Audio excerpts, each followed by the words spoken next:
இவ்வளோ நாள் என்னை பார்த்துட்டு இருந்திருப்பீங்க. டெய்லி ஏதாச்சும் ஒன்று அரைச்சிக்கிட்டு தேங்காய் ஊற வச்சுட்டு இருந்திருப்பேன். தேங்காவை வச்சு கேக் செஞ்சு பார்த்துருக்கீங்க. தேங்காவை வச்சு பிஸ்கெட் செஞ்சு பார்த்துருக்கீங்களா? ஆமாங்க, நம்ம கிட்ட வந்து தேங்காவை வச்சு குக்கீஸ் வந்து இனிமேல் வந்து அவைலபிளாக வந்து இருக்கும். அது ஃபுல்லாகவே பட்டர் தான் இருக்கும். கஸ்டமைஸ் பண்ணி எனக்கு கோதுமை மாவு வேணும், நாட்டு சக்கரை வேணும்னு சொல்லிட்டு நீங்கள் கேட்டிங்கன்னா அதே மாதிரியும் நாங்கள் பண்ணி கொடுப்போம்.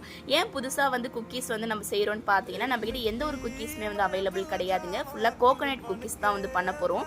ஏன்னா தம்மடை பிடிச்சவங்க நிறைய பேர் இருக்காங்க. அதோட ரெகுலர் கஸ்டமர் இருக்காங்க. இப்போ வரைக்குமே ரெகுலர் கஸ்டமர் மட்டும்தான் தம்மடை ஆர்டர் பண்ணுறாங்க. மற்றபடி ஆர்டர் வந்து தம்மடை வரது ரொம்ப ரேர் தான். அதுக்கு பதில் நம்ம குக்கீஸ் வந்து பண்ணலாம் இல்லையா? அதனால தான் வந்து அதை நம்ம லான்ச் பண்ணியிருக்கோம். நீங்கள் வேணும்னா ஆர்டர் ப்ளேஸ் பண்ணிக்கோங்க. ஸ்கூலுக்கு ஸ்நாக்ஸாக கூட நீங்கள் அதை கொடுத்து அனுப்பலாம். அது ஃபுல்லாகவே ஹெல்த்தியாக தான் இருக்கும். நம்ம எந்த ஒரு கேக் ஜெல்லையும் யூஸ் பண்ண மாட்டோம். ஆயில், டால்டா ஐட்டம் இது எதுவுமே நம்ம யூஸ் பண்ண மாட்டோம். ஆயில் மட்டும் நம்ம யூஸ் பண்ணது எதுக்கு யூஸ் பண்ணோம்னா, மடக்கு பணியாரத்துக்கு யூஸ் பண்ணுவோம், பிக்கிள்ஸ்க்கு யூஸ் பண்ணுவோம், அவ்வளோதான். மற்றபடி எந்த ஒரு கேக்குக்குமே நம்ம ஆயில் ஐட்டம் யூஸ் பண்ணது